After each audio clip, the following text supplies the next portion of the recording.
या कुन्देन्दुतुषारहार धवला या शुभ्रवस्त्रामृता या वीणावरदण्डमण्डितकरा या श्वेतपद्मासना या ब्रह्मायुधसङ्करं प्रतिर्वै दैवै सदा वन्दितां सा मां पातु सरस्वती भगवती निःशेषजाड्यापहा। माँ ताराचंडी के पवित्र धाम सासाराम से मैं अनुराग कुमार नीरज यहाँ पर उपस्थित समस्त वरिष्ठगण, गणमान्य अतिथिगण एवं नव संकल्पित भारतवर्ष को नमस्कार करता हूँ। महोदय, मैं कवि हूँ और कविता लिखना मेरा काम है, मेरा कर्तव्य है और मेरा धर्म है। लेकिन एक कवि का केवल कविता कहानी तक ही अपनी आवाज को सीमित रखना, एक उपन्यास लिखने तक ही सीमित रखना कर्तव्य नहीं हो पा रहा। महोदय, इस कार्यक्रम को पूरा करने से कुछ दिन पूर्व हमारी माता तुल्य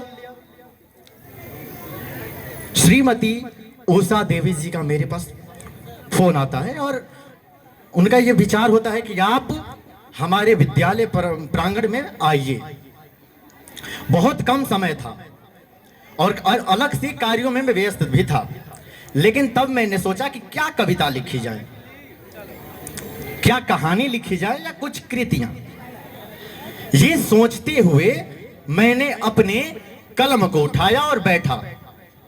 महोदय, रात्रि के 11:25 हो रहे थे जब मैंने उस संकल्प के साथ अपने कलम को उठाया। तब मुझे आभास हुआ कि कोई मेरे सामने एक ऐसी दिव्य शक्ति बैठ चुकी है जिससे मैं महसूस कर रहा हूं। ये सच्ची घटना बता रहा हूं मैं आपको। मैं बहुत सोचा समझा और उस दिव्य शक्ति से मुझे प्रतीत हुआ कि ये आभास, ये आवाज, ये सुनाई पड़ा कि हे बालक, क्या लिखने जा रहे हो। मैंने बोला कि एक पुण्य आत्मा है, उनके बारे में कुछ उखेरने की कोशिश करूंगा। यकीनन वो बोले कि कविता कहानी उपन्यास न जाने कितनी लिखी जाएगी, बहुत अभी उम्र बाकी है, एक संघर्ष लिख दो तुम। एक ऐसा संघर्ष जो वो दिव्य आत्मा यहां किए और चले गए।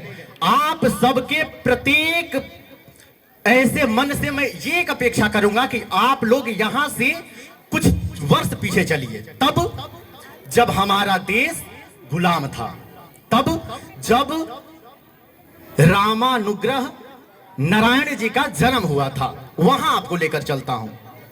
उनका जन्म होता है और अब से इस मंच को, इस शरीर को और इस माइक को मैं उस शक्ति के नाम करता हूं। मेरा अस्तित्व यहां खत्म होता है। अब सुनिएगा वो संकल्प, वो शक्ति क्या लिखती हैं, वो शक्ति क्या आज्ञा करती हैं। यहां से है कि बचपन दूजेपन से होकर मैं तीसरेपन में आया हूं, न पूछो अब तक के सफर में क्या खोया है क्या पाया हूं। मैंने देखा यहां गरीबी का रथ पहिया घुमाते बच्चे को, हाँ देखा निश्चित गुलाम भारत और सपने सजाते बच्चे को। पर है प्रश्न इन नन्हे मनों का, क्या सपना साकार हो पाएगा या निर्धनता के बोझ तले हर सपना कुचला जाएगा। या निर्धनता के बोझ तले हर सपना कुचला जाएगा। ना कुचले सपनों की लो यहां ऐसी युक्ति तैयार करूं, ना कुचले यहां सपनों की लो चलो ऐसी युक्ति तैयार करूं। इन बच्चों के उज्जवल कल हेतु मैं हर चुनौती स्वीकार करूं, मैं हर चुनौती स्वीकार करूं। महाराज, यहां से आपको ले चलता हूं उस दिव्य आत्मा के संकल्प में। किया प्रण मैंने शिक्षा का, किया प्रण मैंने शिक्षा का, ज्ञान अमृत सबको चखवाऊंगा। निज विद्यालय का निर्माण कराकर हर बालक को शिक्षित बनाऊंगा। निज विद्यालय का निर्माण कराकर हर बालक को शिक्षित बनाऊंगा।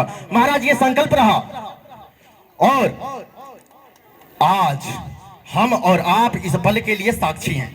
हम प्रत्येक लोग इस सभा में उपस्थित हैं और आज वह प्रण साकार हुआ। आज वह प्रण साकार हुआ। नित्य विद्यालय सज रहा है, यह सजी सभा उनके नाम की, यहाँ देव सुमन बरस रहा है, यहाँ देव सुमन बरस रहा है।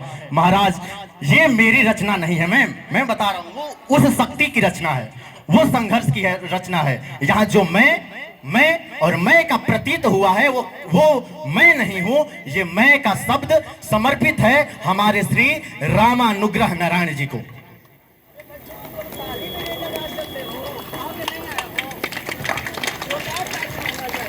महाराज वो भले इस दिव्य धराधाम पे न हो, लेकिन जो उनका संकल्प रहा शिक्षा अमृत चखवाने का, वो हम आप और आने वाली न जाने कितने वर्ष की पीढ़ियां हर साल चखती जाएंगी।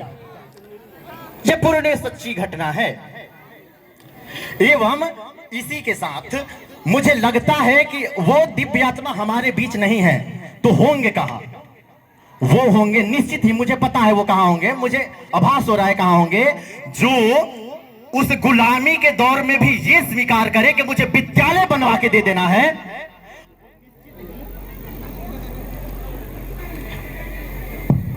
वो निश्चित ही मां भगवती सरस्वती के करीब एवं अभी तक भी शिक्षा प्रदान करने के संकल्प के साथ वही विद्यमान होंगे। उस गोलोक धाम में उनकी आत्मा के लिए शांति के लिए, उनकी आत्मा की शांति के लिए मैं आप और हम सभी एक बार उद्घोष करेंगे, महादेव से आज्ञा चाहेंगे कि उनकी आत्मा को सदैव शांति रहे। और इसी के साथ अपने वाणी को विराम दूंगा। एक बार जोरदार उद्घोष उस शक्ति के नाम की, नमः पार्वती पतये हर हर महादेव।